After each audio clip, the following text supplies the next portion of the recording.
Vandaag sehe ich hier mit einem Mann, der ist aus Mexiko. Wir kennen uns gar nicht.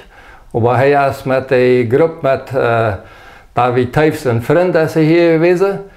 Und so hat er ein bisschen kennengelernt und haben ihn gefragt, ob er ein bisschen von deinem Leben vertellen würde. Das ist Willi Remmer.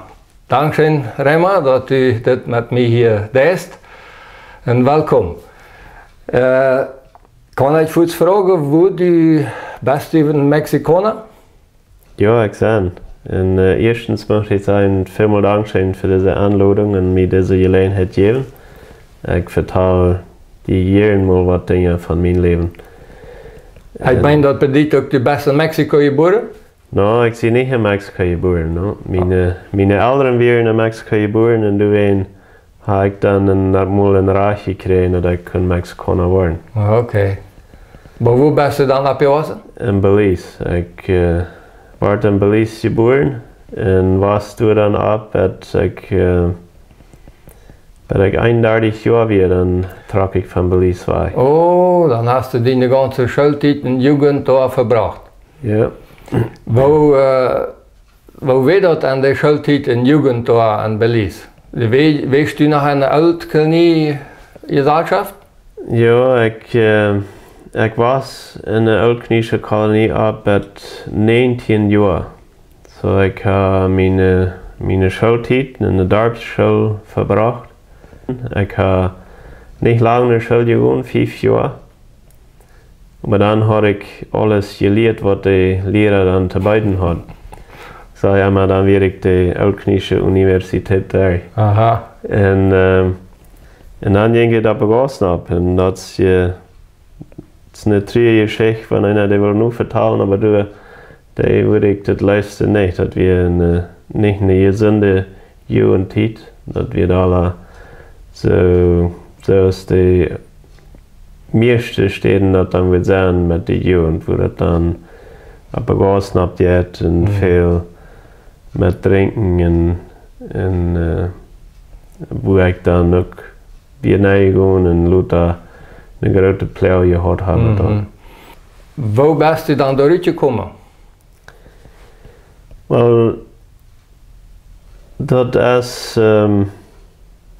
ich war in Guasta ja jung.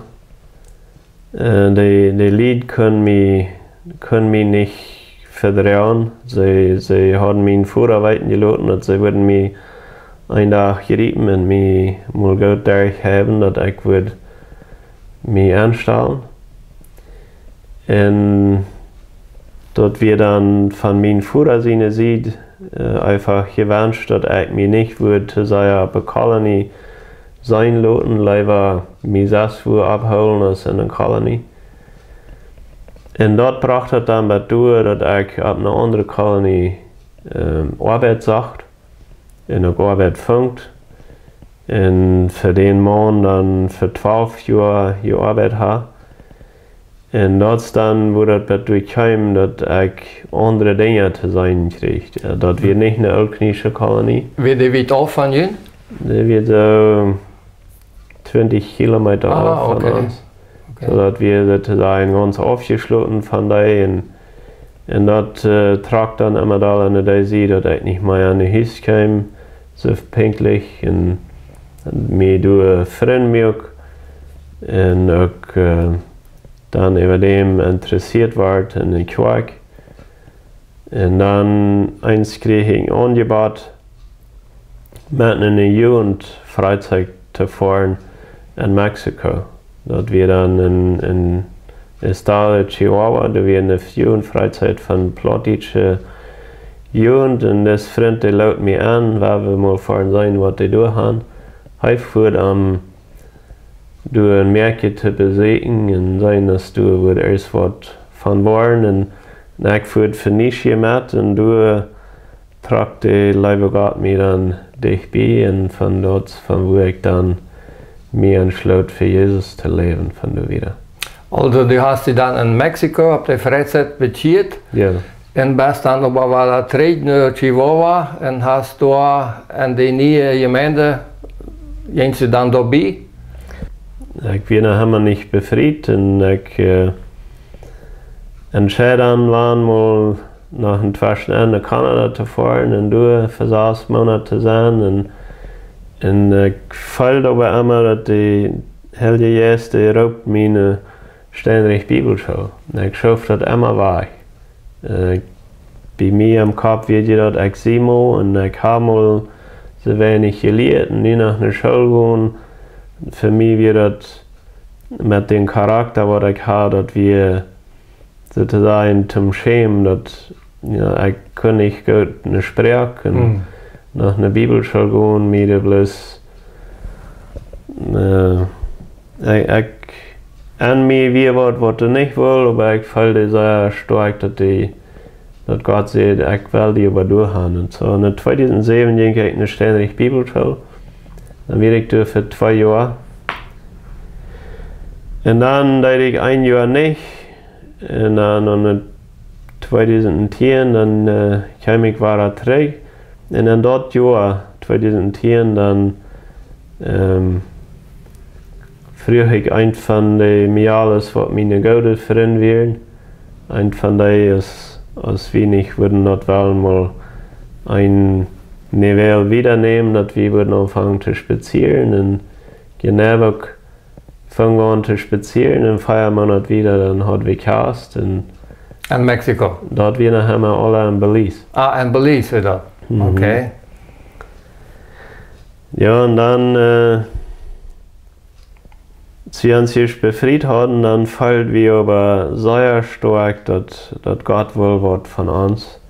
Und dann während der 3 Monate, was wir dann in der Bibelschule wären, da wird wir dann als taub aus einer Ehelied, dass wir dann mein 3. Jahr in der Bibelschule. Und das Programm steht von 4 Jahren, 4 mal 3 Monate. Und dann fällt wir aber, dass wir sollen was tun und wir wussten ja nicht was, aber wir beten da immer. Und dann war uns das aber sehr klar, dass Gott raubt uns nach Mexiko. Und da ist eine kleine Kolonie in Süden Mexiko, in der Stadt Quintana Roo, wie eine kleine Gruppe Plattdeutsch redende Menschen, was du taubheim sind nach Farmara. Und wo wir dann fallen dort, wo Gott uns will haben. Meine Frau hat all ein Schuljahr als Schullehrer gedient. Okay. Und dann baut wir das an, wenn sie wollen. Meine Frau wird wieder als Schullehrer dienen und ich würde als Prediger verehrt. Dort kam dann so weit, dass wir ging dann die Gemeinde, wo wir bei Tüß wären, und sie dann erntet, was wir falten, und sie wären fortschreit uns zu bestätigen und uns rüberzuschicken als Missionar, darf einer sein. Wo wir dann von der Gemeinde rübergeschickt wären, in die Sesterkirche, um dort zu dienen. Aber dort wir dann all über die Grenze in Mexiko. Ne? Und du hast wir dann versprochen, 3 Jahre zu dienen. Aber wir wären noch einmal in Bibelschule, ja. Die ersten 3 Monate im Jahr fuhren wir dann einmal zurück nach Chihuahua, um durch eine Bibelschule wieder fertig zu merken. Und meine Frau hat ein paar Jahre lauter angefangen als ich, so dann müssen wir noch, wenn ich dann nicht fertig wird, dann sollten wir noch einmal 2 Jahre zurückfahren, um das zu fertig zu merken. Und dann das letzte Jahr wieder, nu sind wir fertig mit Bibelschule. Wir fahren nicht zurück nach Hause, und nu weil wir uns tiefer in die Gemeinde anlassen und mitarbeiten und dienen. Dann kam aber ein Raub, dass ständig Bibelschule macht uns als Arbeiter haben. Wo du siehst erst all die Felder dort, wo sperrst du in Europa, wo ist die dort beschrieben, dass Gott der Heilige Geist zu uns redet, ja? Weil für mich fängt das immer an durch den Gedanken, nicht? In starke Gedanken, und ich habe mir einmal so befangen, dass wenn ich viel an was denke, und das darf nicht immer so sein, nicht so, aber wenn mir irgendwann was im Gedanken kommt, dann fange ich bald an zu fragen, woran, was hast du? Und dann nimmt einer dort im Gebet, und wenn dort dann stärker wird, dann nehme ich dort an aus dem Raub, aus der Leitung. Bloß wenn ich einen Gedanken habe und ich überbete, das meint ihr noch nicht, dass dort alles ist, was dort braucht. Aber bei uns wird dann baut wie Janik schaut das an und ich sieht, weil was wir uns verbessert wünschen. Ja. Und dann gehen wir nach unserer Gemeinde, wo wir Tisch wären, und sie nehmen das im Gemeinderat durch und sagen das für positiv an, und dann haben wir unsere Antwort dann, dass wir einfach eine Antwort, was wir nur gekriegt haben. Ja, und da bist du dann der Vizeleiter an der Bibelschule. Ja, das für uns wäre das eine schwere Entscheidung, wenn für uns wäre das meine Frühere sieht von der Schwester und alles als allein Belize und von meiner Seite auch. Und dann fragt der Präsident von der Ständigen Bibelschule ans an, krieg am Ende von dem 3-monatlichen Programm, wo meine Früher noch vorher gemerkt, dass wir würden wollen, durchkommen dahin für ein Jahr. Der Direktor wurde wir, der soll ein Sabbatical haben, wie dort. Und früher sagte ich, ich würde sie eine Städte nehmen für die Titel. Weil ich sagte, wir wollen nicht hinfahren, dann wollen wir mal drüber denken und überbeten und sehen, dass dort was ist, was in uns sich was entwickeln. Und in Genève deidet, so dann eng von 2013 dann trag wir eine Chihuahua für ein Jahr. Und ich sage immer, das eine Jahr ist noch immer nicht da. Das ist noch nicht ein. So, das eine Jahr ist stark wir, dann scheint das, dass sie früher und dann bleibe ich nach ein Jahr, und so ging das dann nicht out, und dann merken wir einen Vertrag für 3 Jahre, und dann sehen wir dann wohl, wie trägt eine Belize tragen, und wir fallen bloß beide nicht in Frieden, dass dort wir was zu uns Leben gehört. Wir haben uns so angelassen und so angearbeitet, und wir sahen in Not, und wir fallen einfach, dass wir so in Belize alles aufschließen. Und uns Mexiko wird angehen, und nie sind wir dann Mexikaner. Wir wohnen da, wir sind dort tief, wir haben nicht unterwegs. Noch einmal kurz zu der Bibelschule. Wie kann ich mir das vorstellen? Du sagst erst das für Jugendliche, aber auch für Jungbefriede. Die Ständige Bibelschule ist besonders. Und der ist für uns. Das von 16, wenn eine Person 16 Jahre ist, dann kann die lernen und der wird nicht zu alt. Solange der Urum hat und ein Verlangen hat zu lernen, dann kann die lernen. Ja, aber die Ehepaare haben die Apporthiesertjes da auf dem Hof. Wir da wohnen die besiegt, wo eine Stadt, da macht er sich weiter damit.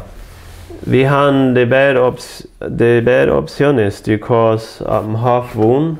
Das sagen, wenn ein Student eine Person, die nicht befriedigt ist, die kommt auf dem Hof als ein volltätiger Student. Der hat ein Paket. Wir haben dort am Hof Gebiete, weil wir haben ein großes Gebiet und wir sind Stuben. Wir können so 40 Jungs. Für 40 Jungs haben wir Räume, die tragen dann ganz am Hafen, die wohnen für 3 Monate. So haben wir auch für die Merkes. Für die Merkes haben wir mit mehr Räume, 50 haben wir nie Räume. Die können auch am Hafen tragen. Und wenn die am Hafen tragen, das meint dann so viel, dass sie mal ein ganz volles Programm nehmen, das total von 17 Kreditstunden. Das meint, dass du für 17 Stunden Werk bist du in der Klasse. Okay. Und dann habe ich für Lied weniger Räume. Wir haben Räume für 10 paar Lied. Oh, das ist aber doch gut. Die Einrichtung ist nicht so so gut für wenn das Lied mit Kinder sein. Wir haben ein paar Städten, wo du das schaffst, dass du Lied mit Kinder sein. Aber das Beste schafft, wenn das Lied sein, was noch nicht Kinder haben. Und du selbst wohnst nu da auch ab dem Hafen, oder nicht?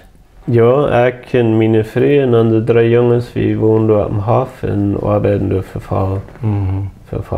Wir haben dann apart ein Haus, wo wir dann einfach allein in ein Haus wohnen als Familie. Okay.